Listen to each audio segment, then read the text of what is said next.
Now,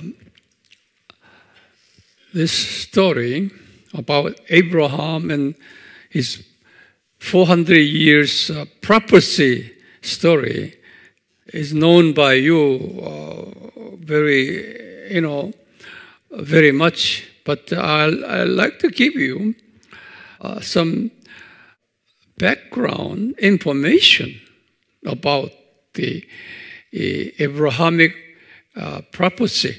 हुन त तपाईहरूले अब्राहम र 400 वर्षको भविष्यवाणी बारे बुझिसक्नु भएको छ, तर पनि म यो विषयमा केही पृष्ठभूमि बताउन चाहन्छु। Abraham received in his dream, 400 years slavery prophecy. अब्राहमले आफ्नो सपनामा 400 वर्षको दासत्वको बारेमा भविष्यवाणी पाए। We will go over when did he receive it. हामी उनले यो भविष्यवाणी कहिले पाए भन्ने बारेमा हेर्ने छौं। We will start from the Abraham's arrival in Canaan. त्यसको निम्ति हामी उनी कनानमा आइपुगेको समयबाट सुरु गर्ने छौं। He arrived in Canaan at the age of 75. उनी कनानमा 75 वर्षको उमेर हुँदा आइपुगे।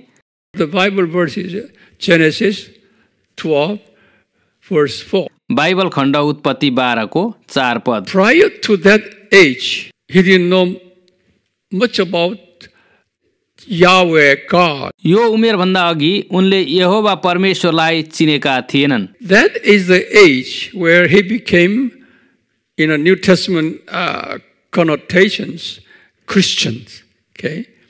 He became a Christian at the age of 75.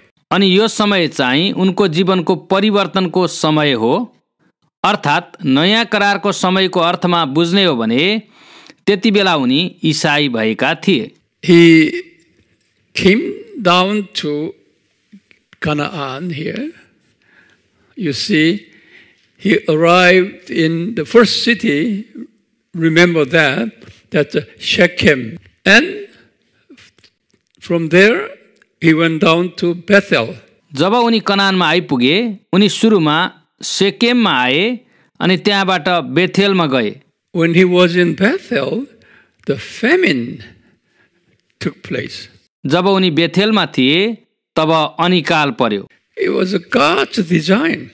Always God speaks through natural signs to tell people what he is going to do. यो परमेश्वरको योजना थियो, किनकि परमेश्वरले केही काम गर्न लाग्नु भयो भने प्राकृतिक कुराहरूबाट त्यसको संकेत दिने गर्नुहुन्छ। And famine often causes moving people from one place to another. अनिकालले चाहिँ प्राय मानिसहरूलाई एक ठाउँबाट अर्को ठाउँमा सार्ने काम गर्दछ। Famine hit that area, Bethel. Because of the famine, Abraham and his wife Sarah went down to Egypt. जब अनिकालले बेथेललाई प्रहार गर्यो, तब अब्राहम र उनकी श्रीमती सारा मिस्रमा झरे। The Egyptian king gave Abraham and his wife many gifts, cattle, including female slave. मिस्रका राजाले अब्राहमलाई धेरै उपहारहरू दिए, जनावरहरू र कमारी स्त्रीहरू पनि। We believe there is no such a Hagar name there, but we theologians, we believe at the time, Egyptian king gave Hagar to Sarah as Sarah's maid. बाइबलमा त हागारको नाम उल्लेख गरेको छैन, तर ईश्वर शास्त्रीहरू यो विश्वास गर्दछन् कि त्यो समयमा मिस्रका राजाले हागार साराकी कमारी हुनलाई दिएका थिए। Interestingly, this Hagar became a mother of Arab. तर चाखलाग्दो कुरा चाहिँ यो हागार अरबीहरूकी आमा बन्न पुगिन्। So now here under Abraham, there are two kinds of people, Israelites and Arabs. यसरी अब्राहमबाट दुई जातिहरू आए, यहुदीहरू र अरबीहरू। Israelites came out of Sarah and Arabs came out of Hagar. किनकि साराबाट यहुदीहरू आए अनि हागारबाट अरबीहरू आए। So in order to give Abraham an Arab descendant, he actually sent him down to Egypt, okay, by way of famine. यसरी अब्राहमलाई अरबी सन्तान दिनको निम्ति अनिकालको माध्यमबाट परमेश्वरले उनलाई मिस्रमा पठाउनुभयो। It's always that kind of God's way of approaching, handling people applicable to our lives. To our lives. परमेश्वरले यसरी मानिसको जीवनमा काम गर्नुहुने तरिका हाम्रो जीवनमा पनि लागू हुन सक्छ। Now they came back to Bethel along with the Hagar. त्यसपछि उनीहरू हागारलाई पनि लिएर बेथेलमा फर्किआए। From Bethel, he moved down to here, Hebron.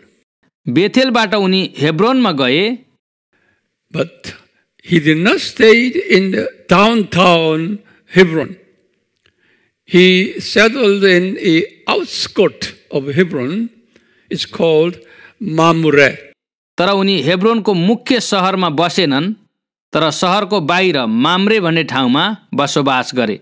The land owned by Mamre tribe. The land of Mamre. त्यो ठाउँ चाहिँ माम्रे जाति मानिसहरूको बस्ती थियो। So he settled in the land of Mamre, which is a little bit away from downtown Hebron. यसरी उनी माम्रेमा बसोबास गरे जुन हेब्रोनको मुख्य सहरदेखि केही टाढा थियो। Later, Abraham purchased Machpelah cave where Abraham and his wife and Isaac and his wife and Jacob and his 3 wives buried. पछि अब्राहमले मकपेलाको ओडार किने जहाँ अब्राहम, सारा, इसाक अनि उनकी श्रीमती, याकूब र उनकी 3 जना श्रीमतीलाई गाडियो। Rachel, the last wife, number 4 wives, buried in Bethlehem. याकूबकी श्रीमती राहेल मात्र बेथलेहेममा गाडिएकी थिइन्। Okay, in view of this, that this city is Hebron, is very interesting, okay, and significant city. यो अर्थमा हेब्रोन सहर चाहिँ एकदमै महत्त्वपूर्ण स्थान मानिन्छ। Even today, many tourist people are visiting there to observe the Machpelah tomb. Now it's being occupied by Arab Palestinians. आज पनि धेरै पर्यटकहरू मकपेलाको ओडार हेर्नको निम्ति त्यहाँ जाने गर्छन्, जुन ठाउँ अहिले पलिस्तीहरूको अधीनमा छ। He moved to Hebron, but now when he was in Hebron, we studied that famous Middle East War took place. Middle East War. उनी हेब्रोनमा हुँदा मध्य पूर्वी लडाईँ भयो जुन उत्पत्ति 14 को 1 देखि 16 सम्म छ। Middle East War is this. There's a war between, over here is a Sodom here. This is a Dead Sea. In Sodom area kingdom, there are about 4 or 5 kingdoms there. And this is the Persian Gulf. Persian Gulf area, there were 2 kingdoms. This kingdom and this kingdom had fighting. त्यो लडाईँ चाहिँ सदोम क्षेत्रमा भएका केही राज्यहरू र Persian खाडीको क्षेत्रमा भएका केही देशहरू बीचमा भएको थियो।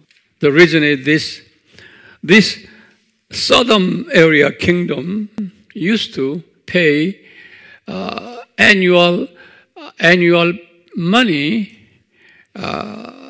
to this kingdom, because this Persian Gulf kingdoms were stronger than here the other kingdom. लडाईँको कारण चाहिँ यो मृत सागर क्षेत्रका राज्यहरूले पर्सियन खाडी क्षेत्रका राज्यहरूलाई वार्षिक कर तिर्ने गर्थे किनकि पर्सियन खाडी क्षेत्रका राज्यहरू शक्तिशाली थिए।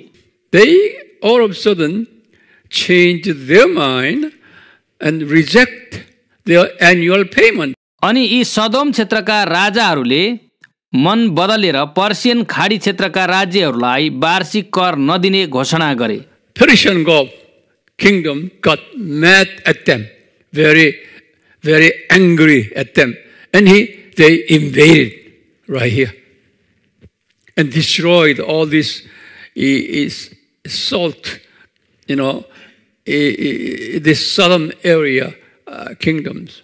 जसको कारण यी पर्सियन खाडी क्षेत्रका राज्यहरू रिसाएर उनीहरूलाई आक्रमण गरे र सदोम क्षेत्रका राज्यहरू नष्ट गरे।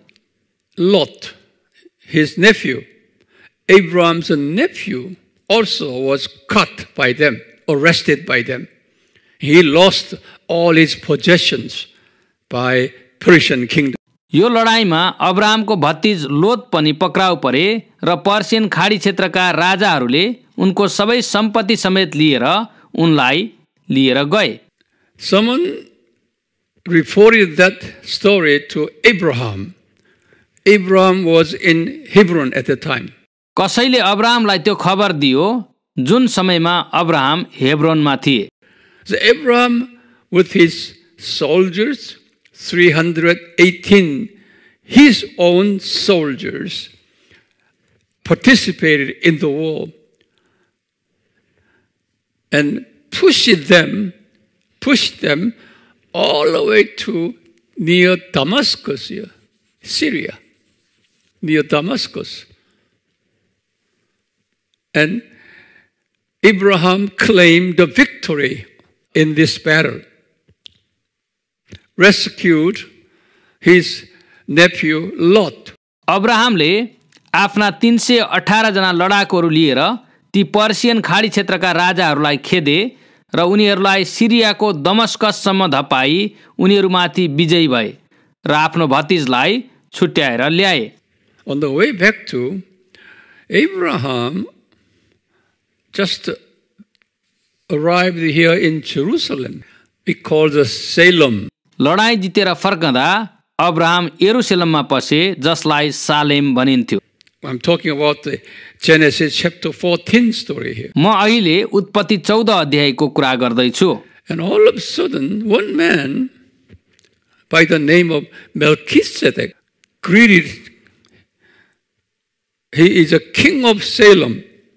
Okay, Melchizedek appeared to Abraham and greeting him with the bread and wine. अचानक सालेमका राजा मल्कीसदेक रोटी र दाखरस लिएर अब्राहमलाई भेट गर्न आए।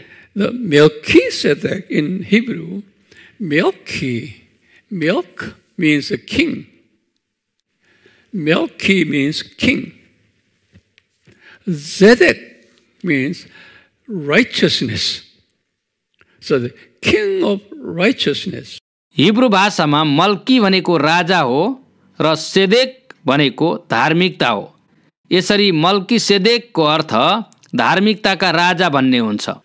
Now in Hebrews chapter 7 explained who the Melchizedek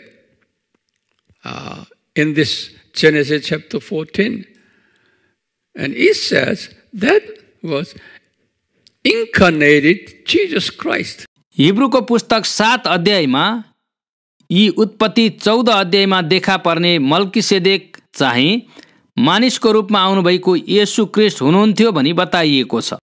See now, you can see that Abraham was with Jesus. त्यो समयमा Abraham येशूसँग थिए। John chapter 8 verses 56, 59 said, Jesus said to his people, I met Abraham. He said, यूहन्ना 8को 56 देखि 59 मा येशूले भन्नुभयो कि मैले अब्राहमलाई भेटेको छु। Let me tell you, during the Old Testament time, Jesus often incarnated himself into human form and performed some of his duties. पुरानो करारमा येशू समय समयमा मानिसको रूपमा आएर आफ्नो काम गरेर जानुहुन्थ्यो। See, omnipotent God can do that. He does not have any limit. अनि सर्वशक्तिमान परमेश्वरको निम्ति यो कुरा सम्भव छ किनकि उहाँमा कुनै सीमा छैन। After the visit Salem, he went back to Hebron. सालेमबाट उनी हेब्रोनमा फर्किए। When he was in Hebron, all of a sudden, the Yahweh appeared to him in his vision. Yahweh means Jesus. जब उनी हेब्रोनमा थिए यहोवा परमेश्वर दर्शनमा उनी कहाँ देखा पर्नुभयो। यहोवा भनेको येशू हुनुहुन्छ। He said, someday your descendants will be enslaved in one country. He did not mention Egypt. Okay, slave in one country for 400 years. अनि उहाँले यसो भन्नुभयो, अब्राहम पछि गएर तेरा सन्तान कुनै एउटा देशमा गएर 400 वर्षको निम्ति दासत्वमा रहनेछन्। And also he said 4 generations. So 4 generations means 400 years. उहाँले 4 पुस्ता पनि भन्नुभयो। यो 4 पुस्ता भनेको चाहिँ 400 वर्ष हो। Then he said this, after the slavery ended, then your descendants will come back to this land. This land means Canaan. उहाँले भन्नुभयो कि जब दासत्वको समय पुरा हुनेछ तब तेरा सन्तान यो भूमिमा आउनेछन्। यो भूमि भनेको चाहिँ कनान थियो। There was a specific indication that Israelites will come back to Canaan here. इजरायलीहरू कनानमा फर्केर आउनेछन् भनी स्पष्ट भनिएको थियो। Now, that prophecy I call Abrahamic Prophecy. यसलाई हामी अब्राहमको भविष्यवाणी भनी भन्दछौं। Abraham kept that prophecy in him. Later, I would say, he must have told his son Isaac. अब्राहमले त्यो भविष्यवाणी पाएर आफ्नो हृदयमा राखे अनि पछि उनले आफ्ना छोरो इसाकलाई पक्कै यो कुरा बताएको हुनुपर्छ। How do I know? मलाई यो कसरी थाहा भयो? Later, Joseph, before his death, he said this, I came to this land of Egypt because my great-grandfather received that message. Because of that message, I am here now. पछि योसेफले आफ्नो मृत्यु हुन अघि भनेका छन् कि हाम्रा पुर्खा अब्राहमलाई दिएको भविष्यवाणीको कारण म मिस्रमा आएको हुँ। And also, Isaac, my grandfather, knew about that. Even my father, Jacob, knew about that. पछि उनले भनेका छन् कि यो बारेमा मेरो हजुरबुबा इसाक र मेरा पिता याकुबलाई पनि थाहा थियो। They did not know what country they will go. They did not know when this prophecy will happen. उनले यसो पनि भनेका छन् कि उनीहरूलाई कुन देशमा गएर कहिले यो भविष्यवाणी पूरा हुन्छ भन्ने थाहा थिएन। Joseph told his brothers, when his brothers came to Egypt, felt very uneasy, very sorry for his younger brother Joseph. Okay. At the time, Joseph was a prime minister. पछि जब उनका दाजुहरू मिश्रमा आए जति बेला योसेफ प्रधानमन्त्री थिए त्यो समयमा दाजुहरूले आफ्नो भाइ योसेफ प्रति गरेको व्यवहारमा आत्मग्लानि गरेका छन्. And Joseph all of a sudden told his brothers, brothers, don't worry about your selling me to Egypt. It's not your fault. He said that. It's not your fault. It was predesigned by our God, Yahweh God. अनि योसेफले भनेको कुरा चाहिँ यो हो कि यो सब तिमीहरूको कारण भएको होइन तर यहोवा परमेश्वरको योजना अनुसार भएको हो. God just used you brothers to fulfill that God's design.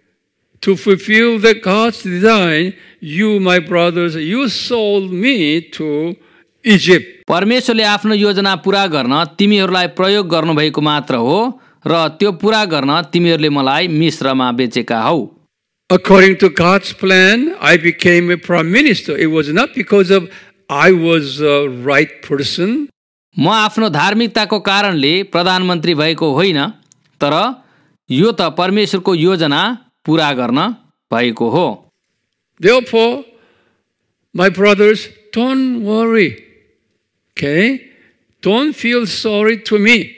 Here he said here, Genesis 45, verses 5 and 8. He said, त्यसैले मेरा दाजुहरू मलाई बेचेकोमा दुखी नहौ भनी उनले भने जुन कुरा उत्पत्ति 45 को 5 देखि 8 मा छ.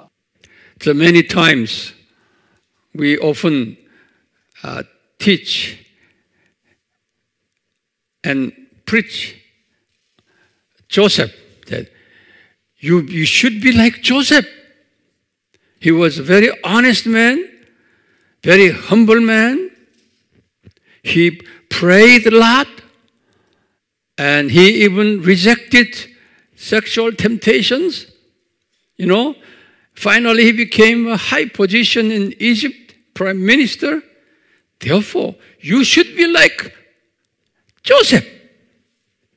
If you do that, if you act like a Joseph, you will be successful in your life.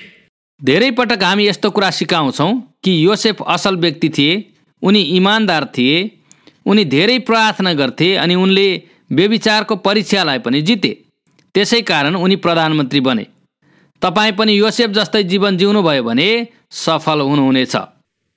That's a very narrow aspect of understanding Joseph. तर यो चाहिँ योसेफको बारेमा भएको संकुचित बुझाइ. Joseph was acting, he was an actor, okay, to fulfill the Abrahamic prophecy. Joseph चाहिँ अब्राहमको भविष्यवाणी पूरा गर्ने एउटा पात्र मात्र थिए. Okay, so I try to just acknowledge you. Please have big picture. म चाहन्छु कि तपाईहरु ठूलो तस्बिर देख्नुहोस्. Big picture starts from Abrahamic prophecy. यो ठूलो तस्बिर चाहिँ अब्राहमको भविष्यवाणीबाट सुरु हुन्छ. In order to fulfill that Abrahamic prophecy, okay, all events in the lives of individual people took place. यो अब्राहमको भविष्यवाणी पूरा गर्नको निम्ति ती सबै व्यक्तिहरूको जीवनमा फरक-फरक घटनाहरू घटेका हुन्. That also applicable to our lives. Okay, even today, all kinds of things are happening in your life and even in the lives of many Christians. अहिले पनि हाम्रो जीवनमा र धेरै ईसाईहरूको जीवनमा घटेका घटनाहरू त्यस्तै हुन सक्छन्. Why? Because big picture is second coming of Jesus. किनकि ठूलो तस्बिर चाहिँ येशूको दोस्रो आगमन हो. In order to fulfill the second coming of Jesus, God has called you, okay, and guiding you and teaching you. येशूको दोस्रो आगमन पूरा गर्नको निम्ति परमेश्वरले तपाईलाई बोलाउनु भयो र अहिले सिकाउँदै र डोहोर्याउँदै हुनुहुन्छ. So your message should be focusing on the second coming of Jesus. त्यसकारण तपाईको शिक्षा चाहिँ येशूको दोस्रो आगमनमा केन्द्रित हुनुपर्छ। Instead of how to live our life successfully, how to avoid this kind of COVID-19 problems, how can we find a better way to avoid COVID-19 and so on. These kind of things are very, very minor issues, sometimes away from major topic. हामी यो समयमा कसरी सफल हुने, कसरी यो कोरोनाको समस्यालाई समाधान गर्ने जस्ता कुराहरूमा केन्द्रित हुनुहुन्न, किनकि यी सबै कुराहरू चाहिँ सामान्य कुराहरू हुन् जुन मूल कुराभन्दा धेरै टाढा पनि हुन सक्छन्। As you read the Bible and you lead your people to different direction from the original intention of what the Bible says. यस्तो भयो भने तपाई बाइबल पढेर नै तपाईका मानिसहरूलाई बाइबलले सिकाएको भन्दा फरक दिशातर्फ डोर्याउन सक्नुहुन्छ। To fulfill that Abrahamic prophecy, okay, Joseph sold. While Joseph was in top prime minister position, 70 Israelites, whole family came down to Egypt. यो अब्राहमको भविष्यवाणी पूरा गर्नको निम्ति योसेफ मिस्रमा बेचिए अनि जब उनी प्रधानमन्त्री थिए त्यो समयमा इजरायलका 70 जना परिवार मिस्रमा झरे। 30 years later, Joseph died. Okay, so during that 30 years period, the Israelites they were treated very well in the land of Goshen.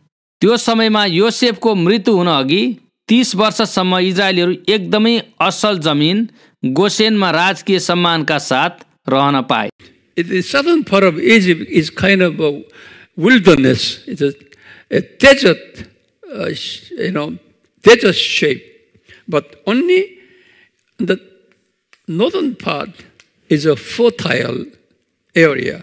मिस्रको दक्षिणी क्षेत्र चाहिँ मरुभूमि छ तर उत्तरी क्षेत्र चाहिँ उर्वर भूमि छ। King Pharaoh, upon Joseph's request, allocated the land of Goshen, very fertile land, to Israelites. योसेफको सिफारिसमा राजा फारोले गोसेनको उर्वर भूमि इजरायलीहरूलाई दिए। So there 30 years, first 30 years, they were treated very nicely. But upon the death of Joseph, their slavery life started, which is the year 1846. Joseph जीवित रहउन्जेल उनीहरूले सुविधाको जीवन बिताए, तर जब योसेफको मृत्यु भयो तब उनीहरूको दासत्वको जीवन सुरु भयो, जुन ईसा पूर्व 1846 मा हो। Exact 400 years later, Exodus took place. Exodus, free from slavery. त्यसको ठ्याक्कै 400 वर्षपछि प्रस्थान सुरु भयो, जुन उनीहरूको दासत्वबाटको छुटकारा थियो। So whatever God's promise, that will be fulfilled. परमेश्वरले जे प्रतिज्ञा गर्नुभएको छ त्यो अवश्य पूरा हुनेछ। So this is a very short story, but try to memorize it in sequence and the background and about Joseph. Okay, Joseph was one of instruments in fulfilling that particular prophecy. यो पाठ छोटो छ, यसलाई तपाईहरूले क्रमिक रूपमा बुझ्ने र कण्ठ गर्ने कोसिस गर्नुहोस्। योसेफको बारेमा पनि, किनकि योसेफ यो भविष्यवाणी पूरा गर्ने एउटा औजार थिए।